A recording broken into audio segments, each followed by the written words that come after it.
2016 की यह पहली मन की बात है। मन की बात ने मुझे आप लोगों के साथ ऐसे बांध के रखा है, ऐसे बांध के रखा है कि कोई भी चीज़ नज़र आ जाती है, कोई विचार आ जाता है, तो आपके बीच बता देने की इच्छा हो जाती है। कल मैं पूज्य बापू को श्रद्धांजलि देने के लिए राजघाट गया था। शहीदों को नमन करने का ये प्रतिवर्ष होने वाला कार्यक्रम है।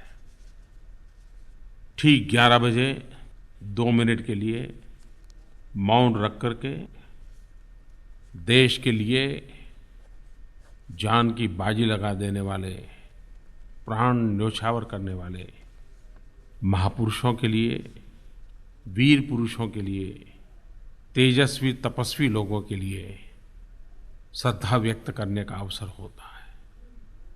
लेकिन अगर हम देखें, हम में से कई लोग हैं जिन्होंने ये नहीं किया होगा। आपको नहीं लगता है कि ये स्वभाव बनना चाहिए? इसे हमें अपनी राष्ट्रीय जिम्मेवारी समझना चाहिए। मैं जानता हूं मेरी एक मन की बात से ये होने वाला नहीं है, लेकिन जो मैंने कल फील किया, लगा आपसे भी बातें करूं। और यही बातें हैं जो देश के लिए हमें जीने की प्रेरणा देती हैं। आप कल्पना तो कीजिए, हर वर्ष 30 जनवरी ठीक 11 बजे 125 करोड़ देशवासी 2 मिनट के लिए मौन रखे। आप कल्पना कर सकते हैं कि ये घटना में कितनी बड़ी ताकत होगी। और ये बात सही है कि हमारे शास्त्रों ने कहा है, संगच्छध्वम संवदध्वम संवो मनासि जानताम। हम सब एक साथ चलें, एक साथ बोले, हमारे मन एक हो। यही तो राष्ट्र की सच्ची ताकत है। और इस ताकत को प्राण देने का काम ऐसी घटनाएं करती हैं। मेरे प्यारे देशवासियों, कुछ दिन पहले मैं सरदार पटेल के विचारों को पढ़ रहा था, तो कुछ बातों पर मेरा ध्यान गया और उनकी एक बात मुझे बहुत पसंद आई। खादी के संबंध में सरदार पटेल ने कहा है, हिंदुस्तान की आज़ादी खादी में ही है, हिंदुस्तान की सभ्यता भी खादी में ही है। हिंदुस्तान में जिसे हम परम धर्म मानते हैं, वह अहिंसा खादी में ही है। और हिंदुस्तान के किसान जिनके लिए आप इतनी भावना दिखाते हैं, उनका कल्याण भी खादी में ही है। सरदार साहब सरल भाषा में सीधी बात बताने के आदी थे और बहुत बढ़िया ढंग से उन्होंने खादी का महात्म्य बताया है। मैंने कल 30 जनवरी को पूज्य बापू की पुण्यतिथि पर देश में खादी एवं ग्रामोद्योग से जुड़े हुए जितने लोगों से पहुंच सकता हूं, मैंने एक पत्र लिख करके पहुंचने का प्रयास किया। वैसे पूज्य बापू विज्ञान के पक्षकार थे, तो मैंने भी टेक्नोलॉजी का उपयोग किया और टेक्नोलॉजी के माध्यम से लाखों ऐसे भाइयों बहनों तक पहुंचने का प्रयास किया है। खादी अब एक सिंबल बना है, एक अलग पहचान बना है। अब खादी युवा पीढ़ी के भी आकर्षण का केंद्र बनता जा रहा है। और ख़ास करके जो होलिस्टिक हेल्थ केयर और ऑर्गेनिक की तरफ झुकाव रखते हैं, उनके लिए तो एक उत्तम उपाय बन गया है। फैशन के रूप में भी खादी ने अपनी जगह बनाई है। और मैं खादी से जुड़े लोगों का अभिनंदन करता हूं कि उन्होंने खादी में नयापन लाने के लिए भरपूर प्रयास किया है। अर्थव्यवस्था में बाजार का अपना महत्व है। खादी ने भी भावात्मक जगह के साथ साथ बाजार में भी जगह बनाना अनिवार्य हो गया है। जब मैंने लोगों से कहा कि अनेक प्रकार के फैब्रिक आपके पास हैं, कि खादी भी तो होना चाहिए, और ये बात लोगों के गले उतर रही है। कि हाँ भाई, खादीधारी तो नहीं बन सकते, लेकिन अगर दसों प्रकार के फैब्रिक है तो एक और हो जाए। लेकिन साथ-साथ मेरी बात से सरकार में भी एक सकारात्मक माहौल पनप रहा है। बहुत सालों पहले सरकार में खादी का भरपूर उपयोग होता था, लेकिन धीरे-धीरे आधुनिकता के नाम पर ये सब खत्म होता गया और खादी से जुड़े हुए हमारे गरीब लोग बेरोजगार होते गए। खादी में करोड़ों लोगों को रोजगार देने की ताकत है। पिछले दिनों रेल मंत्रालय, पुलिस विभाग, भारतीय नौसेना, उत्तराखंड का डाक विभाग, ऐसी कई सरकारी संस्थानों ने खादी के उपयोग को बढ़ावा देने के लिए कुछ अच्छे इनिशिएटिव लिए हैं। और मुझे बताया गया कि सरकारी विभागों के इस प्रयासों के परिणाम स्वरूप खादी क्षेत्र में काम करने वाले लोगों के लिए इस रिक्वायरमेंट को पूरा करने के लिए, सरकार की आवश्यकताओं को पूरा करने के लिए अतिरिक्त एक्स्ट्रा 18 लाख मानव दिन का रोजगार जनरेट होगा। 18 lakhs man days, ये अपने आप में एक बहुत बड़ा जंप होगा। पूज्य बापू भी हमेशा टेक्नोलॉजी के अपग्रेडेशन के प्रति बहुत ही सजग थे और आग्रही भी थे, और तभी तो हमारा चरखा विकसित होते होते यहाँ पहुँचा है। इन दिनों सोलर का उपयोग करते हुए चरखा चलाना, सोलर एनर्जी चरखे के साथ जोड़ना बहुत ही सफल प्रयोग रहा है। उसके कारण मेहनत कम हुई है, उत्पादन बढ़ा है और क्वालिटेटिव गुणात्मक परिवर्तन भी आया है। खास करके सोलर चरखे के लिए लोग मुझे बहुत सारी चिट्ठियाँ भेजते रहते हैं। राजस्थान के दौसा से गीता देवी, कोमल देवी और बिहार के नवादा जिले की साधना देवी ने मुझे पत्र लिख करके कहा है, सोलर चरखे के कारण उनके जीवन में बहुत बड़ा परिवर्तन आया है। हमारी आय डबल हो गई है और हमारा जो सूत है उसके प्रति भी आकर्षण बढ़ा है। ये सारी बातें एक नया उत्साह बढ़ाती हैं। और 30 जनवरी पूज्य बापू को जब स्मरण करते हैं तो मैं फिर एक बार दोहराऊंगा, इतना तो अवश्य करें कि अपने ढेर सारे कपड़ों में एक खादी भी रहे, इसके आग्रही बने। प्यारे देशवासियों, 26 जनवरी का पर्व बहुत उमंग और उत्साह के साथ हम सब ने मनाया। चारों तरफ आतंकवादी क्या करेंगे इसकी चिंता के बीच देशवासियों ने हिम्मत दिखाई, हौसला दिखाया और आन बान शान के साथ प्रजासत्ताक पर्व मनाया। लेकिन कुछ लोगों ने हट करके कुछ बातें की और मैं चाहूँगा कि ये बातें ध्यान देने जैसी हैं। खास करके हरियाणा और गुजरात, 2 राज्यों ने एक बड़ा अनोखा प्रयोग किया। इस वर्ष उन्होंने हर गांव में जो गवर्नमेंट स्कूल है उसका ध्वजवंदन करने के लिए उन्होंने उस गांव की जो सबसे पढ़ी लिखी बेटी है उसको पसंद किया। हरियाणा और गुजरात ने बेटी को महात्म्य दिया, पढ़ी लिखी बेटी को विशेष महात्म्य दिया।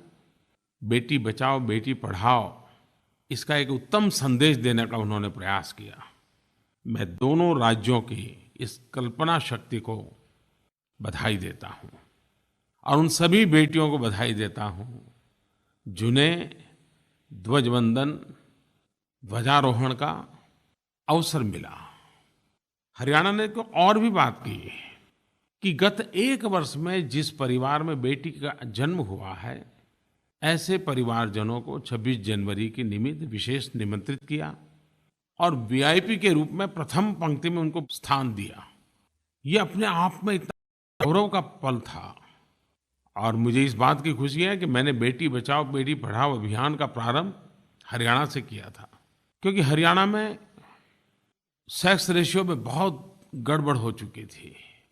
1000 बेटे के सामने जन्म लेने वाली बेटियों की संख्या बहुत कम हो गई थी। बड़ी चिंता थी, सामाजिक संतुलन खतरे में पड़ गया था। और जब मैं हरियाणा पसंद किया तो मुझे हमारे अधिकारियों ने कहा था कि नहीं साहब वहाँ मत कीजिए, वहाँ तो बड़ा ही नेगेटिव माहौल है। लेकिन मैंने काम किया और मैं आज हरियाणा को हृदय से अभिनंदन करता हूँ कि उन्होंने इस बात को अपनी बात बना ली और आज बेटियों के जन्म की संख्या में बहुत तेज़ी से वृद्धि हो रही है। मैं सचमुच में वहाँ के सामाजिक जीवन में जो बदलाव आया है उसके लिए अभिनंदन करता हूँ। पिछली बार मन की बात में मैंने 2 बातें कही थी। एक नागरिक के नाते हम महापुरुषों की स्टैच्यू की सफाई क्यों न करें। स्टैच्यू लगाने के लिए तो हम बड़े इमोशनल होते हैं, लेकिन बाद में हम बेपरवाह होते हैं। और दूसरी बात मैंने कही थी, प्रजासत्ताक पर्व है तो हम कर्तव्य पर भी बल कैसे दें, कर्तव्य की चर्चा कैसे हो। अधिकारों की चर्चा बहुत हुई है और होती भी रहेगी, लेकिन कर्तव्यों पर भी तो चर्चा होनी चाहिए। मुझे खुशी है कि देश के कई स्थानों पर नागरिक आगे आए, सामाजिक संस्थाएं आगे आई, शैक्षिक संस्थाएं आगे आई, कुछ संत महात्मा आगे आए और उन सब ने कहीं न कहीं जहाँ ये स्टैच्यू हैं, प्रतिमाएं हैं, उसकी सफाई की, परिसर की सफाई की। एक अच्छी शुरुआत हुई है और ये सिर्फ स्वच्छता अभियान नहीं है, ये सम्मान अभियान भी है। मैं हर किसी का उल्लेख नहीं कर रहा हूँ, लेकिन जो खबरें मिली हैं बड़ी संतोषजनक हैं। कुछ लोग संकोचवश शायद खबरें देते नहीं हैं। मैं उन सब से आग्रह करता हूँ, MyGov पोर्टल पर आपने जो स्टैच्यू की सफाई की उसकी फ़ोटो ज़रूर भेजिए। दुनिया के लोग उसको देखते हैं और गर्व महसूस करते हैं। उसी प्रकार से 26 जनवरी को कर्तव्य और अधिकार, मैंने लोगों के विचार मांगे थे और मुझे खुशी है कि हज़ारों लोगों ने उसमें हिस्सा लिया। मेरे प्यारे देशवासियों, एक काम के लिए मुझे आपकी मदद चाहिए और मुझे विश्वास है कि आप मेरी मदद करेंगे। हमारे देश में किसानों के नाम पर बहुत कुछ बोला जाता है, बहुत कुछ कहा जाता है। खैर, मैं उस विवाद में उलझना नहीं चाहता हूँ, लेकिन किसान का एक सबसे बड़ा संकट है, प्राकृतिक आपदा में उसकी पूरी मेहनत पानी में चली जाती है, उसका साल बर्बाद हो जाता है। उसको सुरक्षा देने का एक ही उपाय अभी तो ध्यान में आता है और वो है फसल बीमा योजना। 2016 में भारत सरकार ने एक बहुत बड़ा तोहफा किसानों को दिया है, प्रधानमंत्री फसल बीमा योजना। लेकिन ये योजना की तारीफ हो, वाहवाही हो, प्रधानमंत्री को बधाइयाँ मिले, इसके लिए नहीं है। इतने सालों से फसल बीमा की चर्चा हो रही है, लेकिन देश के 20-25% से ज़्यादा किसान उसके लाभार्थी नहीं बन पाए हैं, उसके जुड़ नहीं पाए हैं। क्या हम संकल्प कर सकते हैं कि आने वाले 1-2 साल में हम कम से कम देश के 50% किसानों को फसल बीमा से जोड़ सकें? बस मुझे इसमें आपकी मदद चाहिए, क्योंकि अगर वो फसल बीमा के साथ जुड़ता है तो संकट के समय एक बहुत बड़ी मदद मिल जाती है। और इस बार प्रधानमंत्री फसल बीमा योजना की इतनी जन स्वीकृति मिली है, क्योंकि इतना व्यापक बना दिया गया है, इतना सरल बना दिया गया है, इतनी टेक्नोलॉजी का इनपुट लाए हैं। और इतना ही नहीं, फसल कटने के बाद भी अगर 15 दिन में कुछ होता है तो भी मदद का आश्वासन दिया है। टेक्नोलॉजी का उपयोग करके उसकी गति तेज कैसे हो, बीमा के पैसे पाने में विलम्ब न हो, इन सारी बातों पर ध्यान दिया गया है। सबसे बड़ी बात यह है कि फसल बीमा की प्रीमियम की दर इतनी नीचे कर दी गई, इतनी नीचे कर दी गई है, जो शायद किसी ने सोचा भी नहीं होगा। नई बीमा योजना में किसानों के लिए प्रीमियम की अधिकतम सीमा खरीफ की फसल के लिए 2% और रबी की फसल के लिए 1.5% होगी। अब मुझे बताइए, मेरा कोई किसान भाई अगर इस बात से वंचित रहे तो नुकसान होगा कि नहीं होगा? आप किसान नहीं होंगे, लेकिन मेरी मन की बात सुन रहे हैं। क्या आप किसानों को मेरी बात पहुंचाएंगे? और इसलिए मैं चाहता हूं कि आप इसको अधिक प्रचारित करें। इसके लिए इस बार मैं एक आपके लिए नई योजना भी लाया हूं। मैं चाहता हूं कि मेरी प्रधानमंत्री फसल बीमा योजना, ये बात लोगों तक पहुंचे। आज बात सही है कि टीवी पर, रेडियो पर मेरी मन की बात आप सुन लेते हैं, लेकिन बाद में सुनना हो तो क्या? अब मैं आपको एक नया तोहफ़ा देने जा रहा हूं कि आप अपने मोबाइल फ़ोन पर भी मेरे मन की बात सुन सकते हैं और कभी भी सुन सकते हैं। आपको सिर्फ इतना ही करना है, बस एक मिस कॉल कर दीजिए अपने मोबाइल फ़ोन से। मन की बात के लिए मोबाइल फ़ोन का नंबर तय किया है 8190881908 819088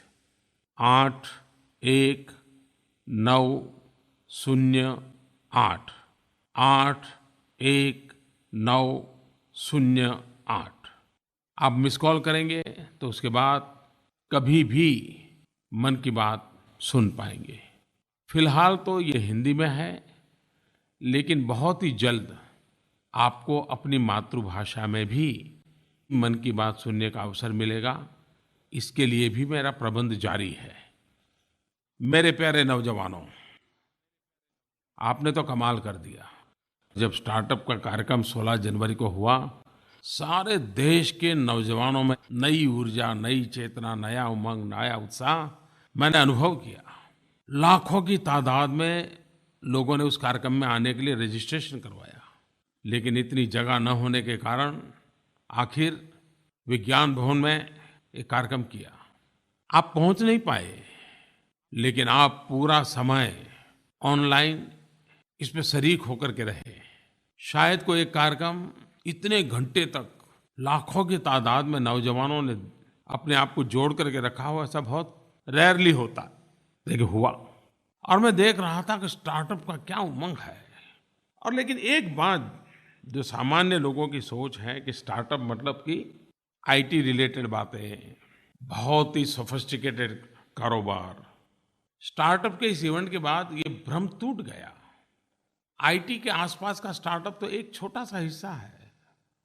जीवन विशाल है, आवश्यकताएं अनंत है। स्टार्टअप भी अनगिनत अवसरों को लेकर के आता है। मैं अभी कुछ दिन पहले सिक्किम गया था। सिक्किम अब देश का ऑर्गेनिक स्टेट बना है और देश भर के कृषि मंत्री और कृषि सचिवों को मैंने वहाँ निमंत्रित किया था। मुझे वहाँ 2 नौजवानों से मिलने का मौका मिला। आईआईएम से पढ़ करके निकले हैं। एक है अनुराग अग्रवाल और दूसरी है सिद्धि करनाणी। वो स्टार्टअप की ओर चल पड़े और वो मुझे सिक्किम में मिल गए। वे नॉर्थ ईस्ट में काम करते हैं, कृषि क्षेत्र में काम करते हैं और हर्बल पैदावार है, ऑर्गेनिक पैदावार है, इसका ग्लोबल मार्केटिंग करते हैं। ये हुई ना बात। पिछली बार मैंने मेरे स्टार्टअप से जुड़े लोगों से कहा था कि नरेंद्र मोदी ऐप पर अपने अनुभव भेजिए। कईयों ने भेजे हैं, लेकिन और ज़्यादा आएंगे तो मुझे खुशी होगी। लेकिन जो आए हैं वो भी सचमुच में प्रेरक है। कोई विश्वास द्विवेदी करके नौजवान है, उन्होंने ऑनलाइन किचन स्टार्टअप किया है और वो मध्यम वर्गीय लोग जो रोजी रोटी के लिए आए हुए हैं, उनको वो ऑनलाइन नेटवर्किंग के द्वारा टिफ़िन पहुंचाने का काम करते हैं। कोई मिस्टर दिग्नेश पाठक करके हैं, उन्होंने किसानों के लिए और ख़ास करके पशुओं का जो आहार होता है, एनिमल फीड होता है, उस पर काम करने का मन बनाया है। अगर हमारे देश के पशु, उनको अच्छा आहार मिलेगा तो हमें अच्छा दूध मिलेगा, हमें अच्छा दूध मिलेगा तो हमारा देश का नौजवान ताकतवर होगा। मनोज गिल्दा निखिल जी, उन्होंने एग्री स्टोरेज का एक स्टार्टअप शुरू किया है। वे साइंटिफिक फूड स्टोरेज सिस्टम के साथ कृषि उत्पादों के लिए बल्क स्टोरेज सिस्टम डेवलप कर रहे हैं। यानी ढेर सारे सुझाव आए हैं। आप और भी भेजिए, मुझे अच्छा लगेगा। और मुझे बार-बार मन की बात में अगर स्टार्टअप की बात करनी पड़ेगी, तो जैसे मैं स्वच्छता की बात हर बार करता हूँ, स्टार्टअप की भी करूँगा, क्योंकि आपका पराक्रम ये हमारी प्रेरणा है। मेरे प्यारे देशवासियों, स्वच्छता अब सौंदर्य के साथ भी जुड़ रही है। बहुत सालों तक हम गंदगी के खिलाफ नाराजगी व्यक्त करते रहे, लेकिन गंदगी नहीं हटी। अब देशवासियों ने गंदगी की चर्चा छोड़ स्वच्छता की चर्चा शुरू की है, और स्वच्छता का काम कहीं न कहीं कुछ न कुछ चल ही रहा है। लेकिन अब उसमें एक कदम नागरिक आगे बढ़ गए हैं। उन्होंने स्वच्छता के साथ सौंदर्य जोड़ा है। एक प्रकार से सोने पे सुहागा। और खास करके ये बात नजर आ रही है रेलवे स्टेशनों पर। मैं देख रहा हूं कि इन दिनों देश के कई रेलवे स्टेशन पर वहां के स्थानीय नागरिक, स्थानीय कलाकार, स्टूडेंट्स, ये अपने-अपने शहर का रेलवे स्टेशन सजाने में लगे हैं। स्थानीय कला को केंद्र में रखते हुए दीवारों का पेंटिंग रखना, साइन बोर्ड अच्छे ढंग से बनाना, कलात्मक रूप से बनाना, लोगों को जागरूक करने वाली भी चीजें उसमें डालनी। न जाने क्या-क्या कर रहे हैं। मुझे बताया किसी ने कि हजारीबाग के स्टेशन पर आदिवासी महिलाओं ने वहाँ की स्थानीय सोहराई और कोहबर आर्ट की डिजाइन से पूरे रेलवे स्टेशन को सजा दिया है। ठाणे जिले के 300 से ज़्यादा वॉलंटियर्स ने किंग सर्किल स्टेशन को सजाया। माटुंगा, बोरीवली, खार, इधर राजस्थान से भी बहुत खबरें आ रही हैं। सवाई माधोपुर, कोटा। ऐसा लग रहा है कि हमारे रेलवे स्टेशन अपने आप में हमारी परंपराओं की पहचान बन जाएंगे। हर कोई अब खिड़की से चाय पकौड़े की लारी वालों को नहीं ढूंढेगा, ट्रेन में बैठे-बैठे दीवार पर देखेगा कि यहाँ की विशेषता क्या है। और ये न रेलवे का इनिशिएटिव था, न नरेंद्र मोदी का इनिशिएटिव था, ये नागरिकों का था। देखिए, नागरिक करते हैं तो कैसा करते हैं जी। लेकिन मैं देख रहा हूँ कि मुझे कुछ तो तस्वीरें मिली है, लेकिन मेरा मन करता है मैं और तस्वीरें देखूं। क्या आप जिन्होंने रेलवे स्टेशन पर या कहीं और स्वच्छता के साथ सौंदर्य के लिए कुछ प्रयास किया है, क्या मुझे आप भेज सकते हैं? जरूर भेजिए। मैं तो देखूंगा, लोग भी देखेंगे और औरों को भी प्रेरणा मिलेगी। और रेलवे स्टेशन पे जो हो सकता है वो बस स्टेशन पे हो सकता है, वो अस्पताल में हो सकता है, वो स्कूल में हो सकता है, मंदिरों के आसपास हो सकता है, गिरजाघरों के आसपास हो सकता है, मस्जिदों के आसपास हो सकता है, बाग बगीचे में हो सकता है, कितना सारा हो सकता है। जिन्होंने ये विचार आया और जिन्होंने इसको शुरू किया और जिन्होंने आगे बढ़ाया, सब अभिनंदन के अधिकारी हैं। लेकिन हाँ, मुझे फोटो जरूर भेजिए, मैं भी देखना चाहता हूँ आपने क्या किया है। मेरे प्यारे देशवासियों, अपने लिए गर्व की बात है कि फरवरी के प्रथम सप्ताह में 4 तारीख से 8 तारीख तक भारत बहुत बड़ी मेजबानी कर रहा है। पूरा विश्व हमारे यहाँ मेहमान बन के आ रहा है और हमारी नौसेना इस मेजबानी के लिए पुरजोश तैयारी कर रही है। दुनिया के कई देशों के युद्धपोत, नौसेना के जहाज आंध्र प्रदेश के विशाखापट्टनम के समुद्री तट पर इकट्ठे हो रहे हैं। इंटरनेशनल फ्लीट रिव्यू भारत के समुद्री तट पर हो रहा है। विश्व की सैन्य शक्ति और हमारी सैन्य शक्ति के बीच तालमेल का एक प्रयास है, एक जॉइंट एक्सरसाइज है। बहुत बड़ा अवसर है। आने वाले दिनों में आपको टीवी मीडिया के द्वारा इसकी जानकारियां तो मिलने ही वाली हैं, क्योंकि ये बहुत बड़ा कार्यक्रम होता है और सबको इसको बल देता है। भारत जैसे देश के लिए ये बहुत महत्वपूर्ण है और भारत का सामुद्रिक इतिहास स्वर्णिम रहा है। संस्कृत में समुद्र को उदधि या सागर कहा जाता है। इसका अर्थ है अनंत प्रचुरता। सीमाएं हमें अलग करती होगी, जमीन हमें अलग करती होगी, लेकिन जल हमें जोड़ता है, समुद्र हमें जोड़ता है। समंदर से हम अपने आप को जोड़ सकते हैं, किसी से भी जोड़ सकते हैं। और हमारे पूर्वजों ने सदियों पहले विश्व भ्रमण करके, विश्व व्यापार करके इस शक्ति का परिचय करवाया था। चाहे छत्रपति शिवाजी हो, चाहे चौल साम्राज्य हो, सामुद्रिक शक्ति के विषय में उन्होंने अपनी एक नई पहचान बनाई थी। आज भी हमारे कई राज्य हैं कि जहां समुद्र से जुड़ी हुई अनेक परंपराएं जीवित हैं, उत्सव के रूप में मनाई जाती हैं। विश्व जब भारत का मेहमान बन रहा है, नौसेना की शक्ति का परिचय हो रहा है, एक अच्छा अवसर है। मुझे भी सौभाग्य मिलेगा इस वैश्विक अवसर पर उपस्थित रहने का। वैसे ही भारत के पूर्वी छोर गुवाहाटी में खेलकूद समारोह हो रहा है, सार्क देशों का खेलकूद समारोह। सार्क देशों के हजारों खिलाड़ी गुवाहाटी की धरती पर आ रहे हैं। खेल का माहौल, खेल का उमंग, सार्क देशों की नई पीढ़ी का एक भव्य उत्सव आसाम में गुवाहाटी की धरती पर हो रहा है। यह भी अपने आप में सार्क देशों के साथ नाता जोड़ने का अच्छा अवसर है। मेरे प्यारे देशवासियों, मैंने पहले ही कहा था कि मन में जो आता है, मन करता है आपसे खुल करके बांटूं। आने वाले दिनों में 10वीं और 12वीं की परीक्षाएं होंगी।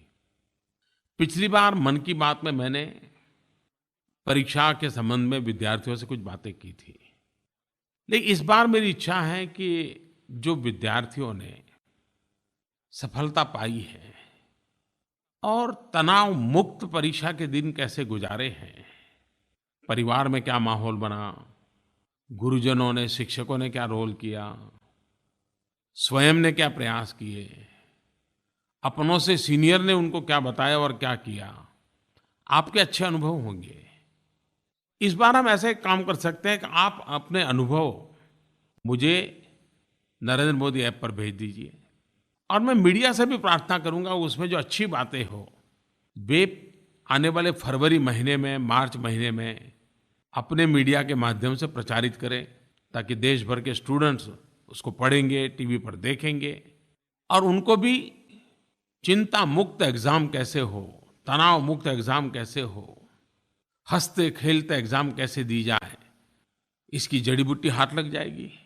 और मुझे विश्वास है कि मीडिया के मित्र इस काम में जरूर मदद करेंगे। हाँ, लेकिन तब करेंगे जब आप सब चीजें भेजेंगे ना, पक्का भेजिए। बहुत बहुत धन्यवाद दोस्तों।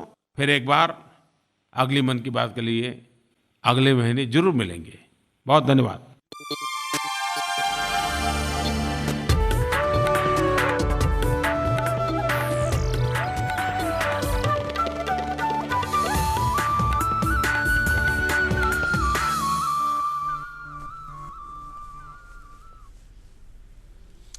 तो आप सुन रहे थे प्रधानमंत्री की मन की बात कार्यक्रम, और चाहे वो स्टार्टअप इंडिया की बात हो, या फिर फसल बीमा की बात हो, किसानों की बात हो, या फिर